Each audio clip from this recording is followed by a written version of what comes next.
Bismillah. Assalamualaikum warahmatullahi wabarakatuh. Perkenalkan, nama saya Nugra Setia Magala. Di sini saya akan menjelaskan tentang pendapat saya terkait kasus yang menimpa Nara ya, di kasus skandal Kemenkop UKM.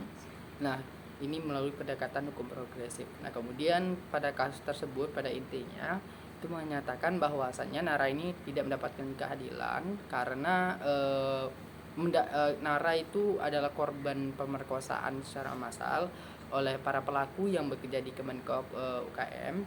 Nah, kemudian penyelesaian ini atau kasus ini diselesaikan dengan tidak sesuai. Oleh karena itu, Nara mengalami berbagai permasalahan dalam hidupnya yang kemudian ada terdapat titik di mana ini menjadi puncak masalahnya ketika adanya perjanjian perdamaian antara pelaku dengan Nara. Nah, kemudian dari segi hukum progresif, apakah ini dibenarkan? Memang kenyataannya hukum progresif itu memang membenarkan atau mengkehendaki dengan adanya perdamaian, karena hukum itu menurut Dr. Sacipto, hukum itu memang dibuat untuk manusia, bukan manusia untuk hukum. Artinya Tuhan itu saja menghargai ciptaannya. Oleh karena itu hukum tidak boleh menggoresi manusia itu sendiri. Nah, oleh karena itu dengan adanya perdamaian ini memang merupakan mekanisme yang progresif dalam reformasi hukum kita. Namun apakah kemudian dari kasus Nara tersebut sudah tepatkah hukum progresif ini dilaksanakan?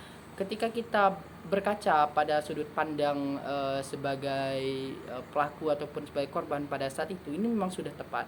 Namun ketika kita berkaca dalam sudut pandang Tuhan, maka ini tidak tepat. Mengapa? Karena pada akhirnya Nara tetap menjadi korban, baik korban pelecehan atau korban pemerkosaan waktu sebelum dia menikah dengan salah satu pelaku, baik setelah dia menikah sebagai isi dari perjanjian perdamaian tersebut. Nah, ketika menikah pun Nara ini diperlakukan kasar oleh suaminya atau pelaku atau mengalami KDRT.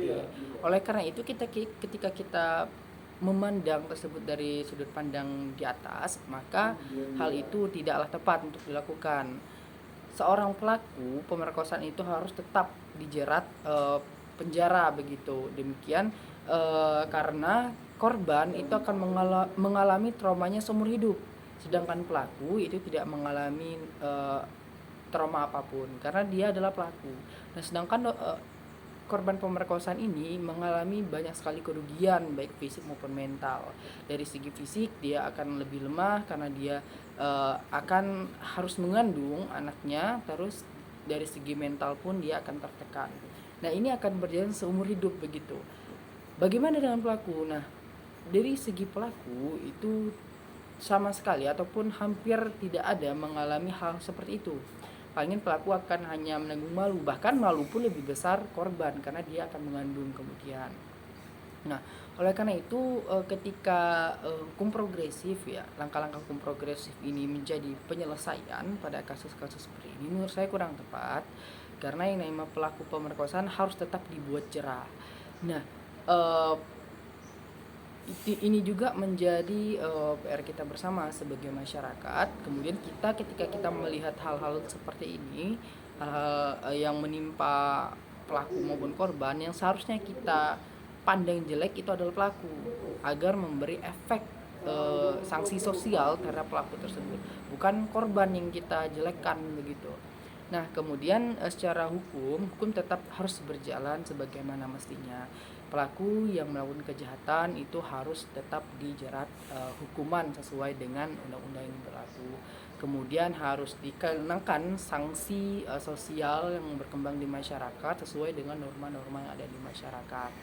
Nah, mungkin itu saja dari pendapat saya terkait kasus ini melalui pendekatan hukum progresif.